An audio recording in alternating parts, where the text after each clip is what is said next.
And secondly, the instructions I have from government are very simple, that we should facilitate you as quickly as possible so that those schools that require to be registered and are conformed to be registered yesterday. And I've been talking to your leaders and I'm asking them, are you sure you have been to the schools? Because you have to excuse me, I don't believe anybody. Especially having worked as a minister in education. Have you checked whether your schools are ready for registration? So that we can work together as a team and we can be joint team leaders. So that my officers facilitate rather than block. And I want to instruct them in public. There is a basic minimum. Children must go to school in January, whether anybody likes it or not. The fact that I may not be there is not important. No condition is permanent. But when we are here, our duty is to ensure, especially if we have our own seats somewhere, that we facilitate all the other seats.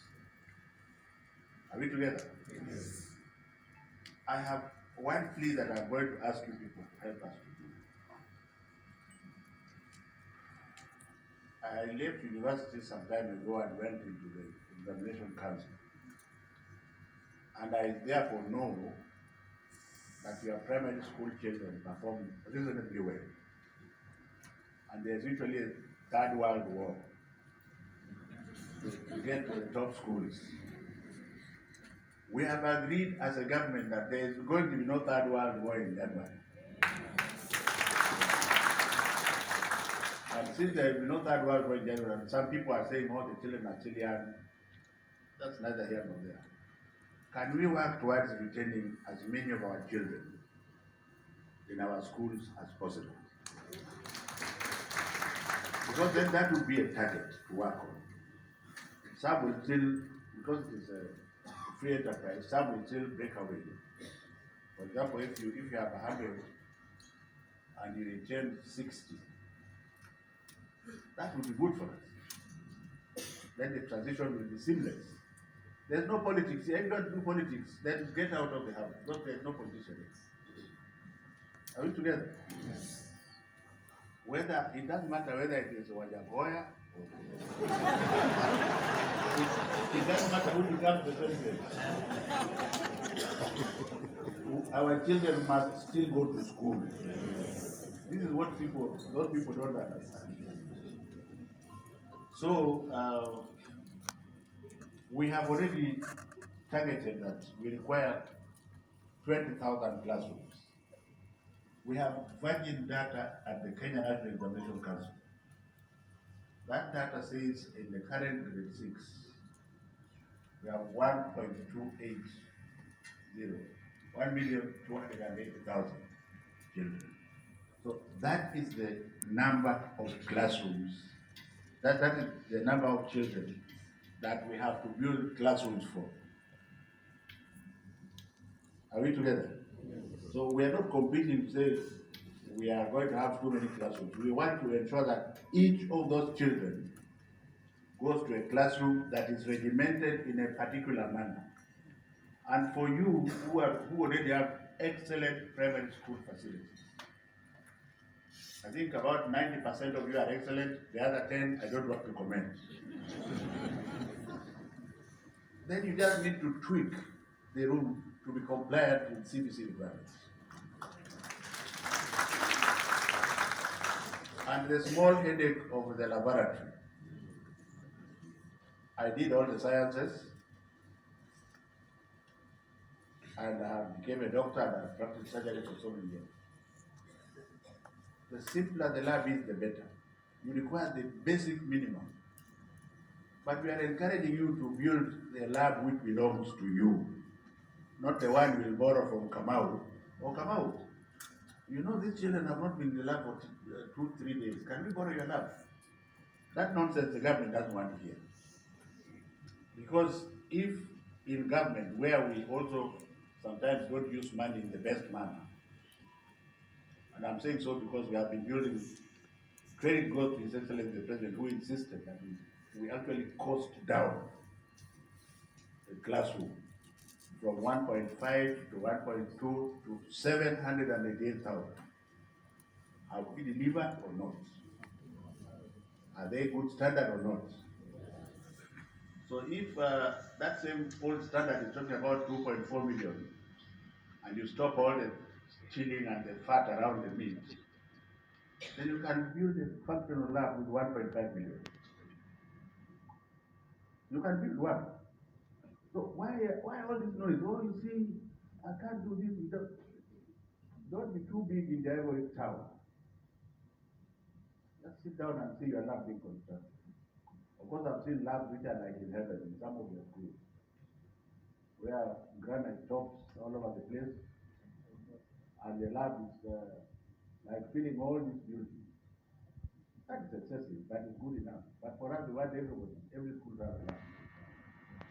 So the bottleneck that we'll have is having a lab. How long does it take you to convert a classroom to a lab? If I'm Magoha son of Magoha sitting there, 3 weeks is enough. What did you need? Because you need some plumbing works, especially if you are going to do to have some chemicals. You need a shower, you need certain worktops and areas to work on. So I don't think I'm the one who will tell you, you are the one who will tell me how to make money in the business. But I'm so happy, and that's why I'm not reading this thing, that I've felt the energy for the first time.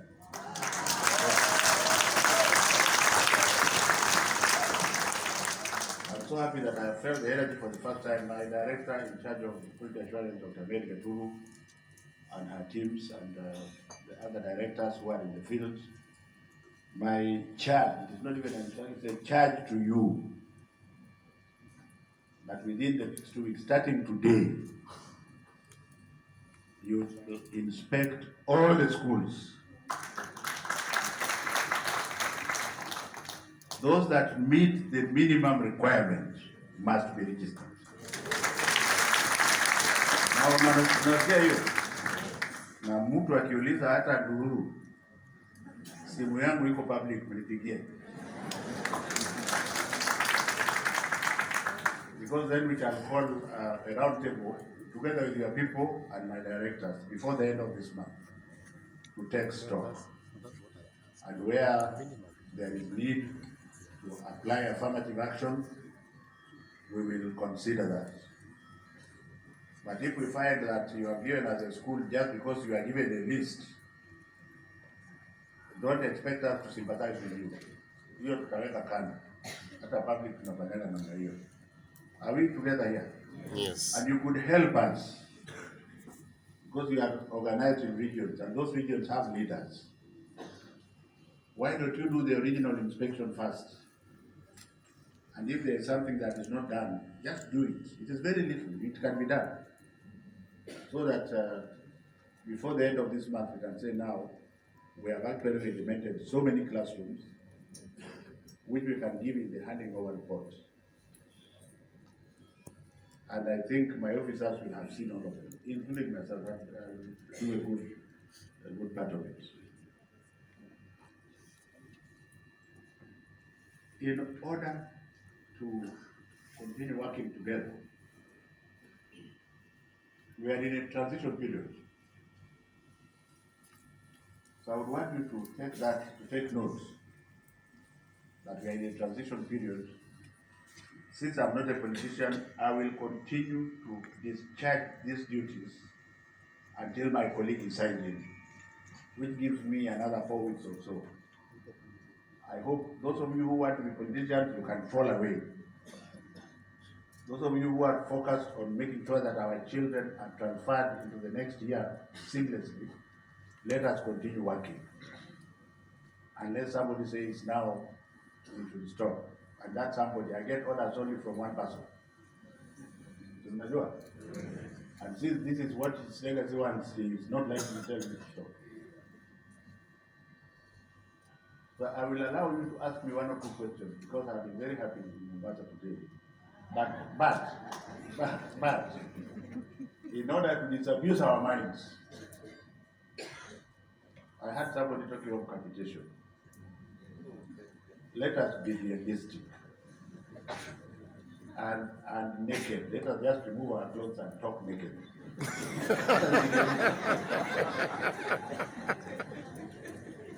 That capitation you want, when I talk about it is true, because if you are going to go, and if I was to be in the next government, I would be saying such. For example, in order to help you, our university policy is thoroughly defined. I cannot afford to pay any amount. Clear? So it doesn't make sense you giving me my grandchild money to go to university. I would rather you look for another child in Kialuki who can't eat, who will be able to save some of that money and give to the parents to eat as he goes to school. Secondly, after that is done, then all the Kenyan children who are eligible should be now given a capitation age. And you choose where you want to go. If you want to go to Kanyanyini University where I come from, that's fine. If you want to go to the other university like Rihanna, that's fine. It's up to you to choose where you are going. That's the way to move forward. It would also help you, some of you, even invest in private universities. Because if you then provide very good environment, the child is the one that will choose you.